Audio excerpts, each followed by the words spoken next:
ত্রিপুরা মথায় হোক বা বিজেপির, মানুষের ভোটে জিতেছেন জনরায়ে, তাদের অভিনন্দন জানাচ্ছি। হতে পারে অন্য দলের, কিন্তু গণতান্ত্রিক ব্যবস্থায় তারা জিতেছেন। হ্যাঁ, এটা ঠিক, পাহাড়ের ভোটে সিপিআইএম এবারও খাতা খুলতে পারেনি, এটা তো মানে ফলাফলই বলছে। প্রশ্ন হলো যে এবারে নির্বাচনটা কি পরিবেশে হয়েছে। যদি দেখা যায় যে ত্রিপুরা মথা গত 5টা বছর তারা এডিসি প্রশাসনে ছিল, তাদের কোনো সাফল্য, পারফরমেন্স না, কোনো পারফরমেন্স, কোনো ধারাবাহিকতা কিছুই না।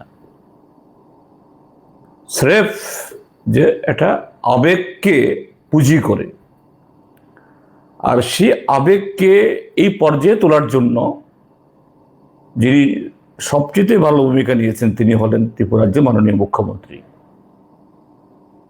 এটাকে নিপুণভাবে ত্রিপুরা মথা দল গত 5টি বছর তাদের যে ব্যর্থতা এবং এডিসিতে যে অনিয়ম, সবগুলোকে আড়াল করে দিয়ে এরকম একটা রেজাল্ট করার সুযোগ তারা করে দিয়েছেন। মানুষ ভোট দিয়েছেন, এটা তো আর যে জবরদস্তি করে নিয়ে গেছে মানে আমরা বলতে পারবো না। তো এই জন্যই বলছি যে ফল এটা সবার জন্য শিরোধার্য, স্বীকার করতে হবে। সেটাই তো বলছি, থানসা মানে আমরা চুরি করি, ধারি করি, আমরা থানসা রাখতে হবে, অর্থাৎ একটা ভয়। আমাদের থানসা না থাকলে এটা অন্য কেউ দখল করে নেবে, এবং এই সুযোগটা তৈরি করে দিয়েছেন ডক্টর মানিক সাহা। এইভাবে মানিক সাহা নিজেও ডুবল এবং ত্রিপুরা মথাকেও তাদের গত 5টা বছরের জিরো পারফরমেন্স সত্ত্বেও তাদের আবার ফিরে আসার এই সুযোগ তৈরি করে দিল। আঞ্চলিক দল রাজ্যে অনেক এসছে, আবার চলেও গেছে। মথা কি আগামী বিধানসভা নির্বাচন একটা ফ্যাক্টর হবে? যে জায়গায় বলছে প্রদ্যুৎ আগামী ভোটে প্রার্থী মানে রাজ্যের মুখ্যমন্ত্রী হতে পারেন কোনো জনজাতি গোষ্ঠী। আমি আঞ্চলিক দল জাতীয় দল হিসেবে বলছি না, কারণ আমাদের দেশে এখন আঞ্চলিক দলটা এখন শুধু আঞ্চলিক দল না।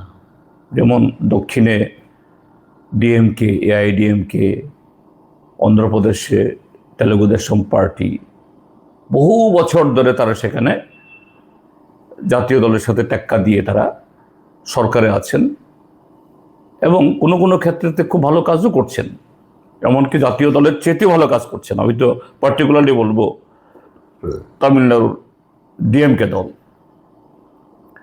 ত্রিপুরাজ্যের বা উত্তর পূর্বাঞ্চলের আঞ্চলিক দল মানে সেই লেভেলে উঠতে পারেনি, ঠিক টিকতে পারবে তা কথা নয়, কিন্তু যদি ত্রিপুরা মথার বেলায় যদি বলা যায়, তাদের আবেগ ছাড়া এবং একজন ব্যক্তি ছাড়া দ্বিতীয় ব্যক্তি নেই, আবেগ ছাড়া কোনো কর্মসূচি নেই, কোনো স্লোগান নেই। এটা সমাজ 7 মাস অন্তর অন্তর এই পরিস্থিতিকে পুঁজি করে নতুন স্লোগান তুলেন, আর অল্প বয়সী কিছু যুবক যুবতী তারা এর পেছনে ছুটছেন। কাজেই এই যে ধারাবাহিকতা, এটা থাকতে পারে না। কাজেই আঞ্চলিক দল হলেই টিকবে না কথা বলছি না, কিন্তু আঞ্চলিক দলকেও টিকতে হলে পরে তার একটা মৌলিক একটা বাস্তবতা থাকা চাই। ত্রিপুরা মতো সেটা নেই। কাজে এটা ঠিক সেরকমভাবে আগামী দিনের রাজনীতি ইম্প্যাক্ট তৈরি করবে, অন্তত এটা আমি মনে করি না। গণমুক্তি পরিষদের ভিত্তি এত দুর্বল হয়ে গেল, কি মনে হয়? না, কখনো কখনো হয়, কেননা যে কখন এই যে মানে পরিচিতি সত্ত্বা রাজনীতি যখন খুব উত্তুঙ্গে ওঠে, তখন গণমুক্তি পরিষদই হোক বা XYZ, তার আদর্শ, তার কর্মসূচি যতই যে কি বলে ইঙ্গিতবাহী হোক, সাময়িকের জন্য এটাও বোতা হয়ে যায়। ত্রিপুরার ক্ষেত্রে আমরা তাই দেখছি।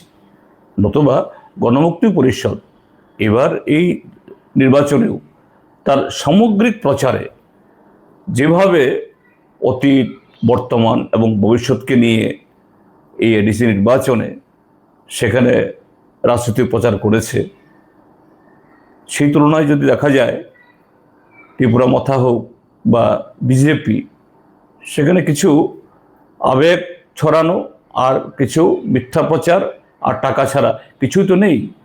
কিন্তু কখনো কখনো পরিস্থিতি এমন হয় যে যে বাস্তবমুখ সাময়িকের জন্য ভূতা হয়। এটাই অভিজ্ঞতা আমাদের দেশের বর্তমান রাজনীতি।